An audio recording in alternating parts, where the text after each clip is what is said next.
ஹாய்ங்க, இது யூடியூப்பில் என்னோடய ஃபஸ்ட்டு லாங் வீடியோ. இதுக்கு முன்னாடி என்ன போட்டது இல்லையா, சரி இது ட்ரை பண்ணி பார்க்கலாம் அப்படின்னு சொல்லி தான் பண்ணினேன். எனக்கு வந்து வீடியோஸ் வந்து லாங் வீடியோ எடுத்து பழக்கம் இல்லை. சரி எடுக்கலாம் அப்படின்னு சொல்லி தான் எடுத்தேன். வீடு வந்து க்ளீன் பண்ணுற ஐடியாவே எனக்கு இல்லை. நான் வந்து கரையான் மட்டும் தான் தட்டி விடலான்னு சொல்லி தான் கரையானை தட்டி விட்டேன். பார்த்தா அந்த டப்பா ஃபுல்லாமே தூசியாக இருந்தது. காற்று காலம் மாதிரியா. இங்கே நாங்கள் இருக்கிற வீட்டில் வந்துட்டு கரண்ட் இல்லை. இது என்னோடய ஷார்ட்ஸ் பார்த்துருந்தீங்கன்னா தெரிஞ்சிருக்கும். பார்க்காதவங்களுக்கு சொல்கிறேன். நான் இருக்கிற வீட்டில் வந்துட்டு கரண்ட்டில் கிட்டத்தட்ட நாங்கள் இந்த வீட்டில் ஒரு 7 வருஷம் 8 வருஷம் ஆச்சு. இங்கே வந்து 8 வருஷமாகவுமே கரண்ட் இல்லாமல் தான் இருக்கும்.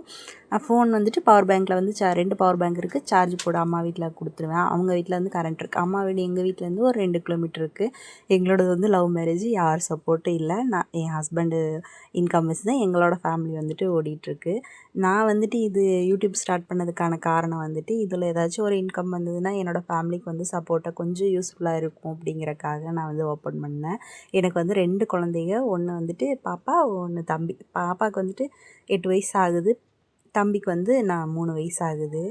இது கிட்டத்தட்ட எங்களுக்கு கல்யாணம் ஆகி 8 வருஷம் முடிஞ்சு 9 வருஷம் ஸ்டார்ட் ஆகிடுச்சு. எங்களோடது வந்து லவ் மேரேஜ்னு சொன்னேன் இல்லையா. லைஃப் வந்து ரொம்பவுமே நல்லா போயிட்டுருக்கு. யாரோட சப்போர்ட் இல்லை அப்படின்னாலும் முடிஞ்சவரை வந்துட்டு எங்களோட லைஃப் வந்து நல்லாவே போயிட்டுருக்கு. கொஞ்சம் பார்க்குறவங்களுக்கு வந்து கொஞ்சம் கஷ்டமாக இருக்கும், என்னடா இப்படி இருக்காங்க அப்படிங்கிறதுக்கு. ஆனால் எங்களுக்கு வந்து இதே வாடகை வீட்டுக்கு போனோம்னா கரண்ட் இருக்கும், எல்லாமே இருக்கும். ஆனால் அது வாடகை கொடுக்குற காசுக்கு வந்துட்டு இங்கே வந்து அந்த வாடகை கொடுக்குற காசுக்கு ஏதாவது குழந்தைகளுக்கு வயிற்றுக்கு வாங்கி கொடுக்கலாம்லங்கிற ஐடியாவில் தான் நாங்கள் வந்துட்டு வாடகை வீட்டுக்கு போகல. வாடகை கொடுக்குற அளவுக்கு எங்களுக்கு வந்து அவ்வளோலாம் இன்கம் இல்லை. என் வீட்டுக்கார் வாங்குகிற சம்பளத்துக்கு வந்துட்டு வாடகை வீட்டுக்கெல்லாம் போடுறக்கு ஐடியா இல்லை. அதனால் முடிஞ்ச வரை இதிலையே இருக்கலாம் அப்படின்னு சொல்லி பிளான் பண்ணி இருந்துகிட்ருக்குறோம். அதான் வீடு சுத்தம் பண்ணுற ஐடியா இல்லையா. எனக்கு கரையான் தட்டினதுனால ஃபுல்லாக எல்லாம் க்ளீன் பண்ணி விட்டேன். சுத்தம் பண்ணிகிட்டு இருந்தேன். கீழே தண்ணி வந்துருச்சு. சரி போய் தண்ணியையும் பிடிச்சிட்டு துணியையும் துவைச்சிட்டு பாத்திரம் இருந்தது எல்லாத்தையுமே கழுவிட்டேன். பெட்ஷீட்டையும் அலசி போட்டேன். சரி வீட்டையும் வலிச்சு விட்டுறலாம் அப்படின்னு. ஏன் பீரியட்ஸ் முடிஞ்சு நான் வீடு க்ளீன் பண்ணலையா, 2-3 நாள் ஆயிடுச்சு. சரி க்ளீன் பண்ணி விட்டுறலாம் அப்படின்னு. நான் வாரத்தில் எப்படி ஒரு நாளாவது க்ளீன் பண்ணி விட்டுருவேன்.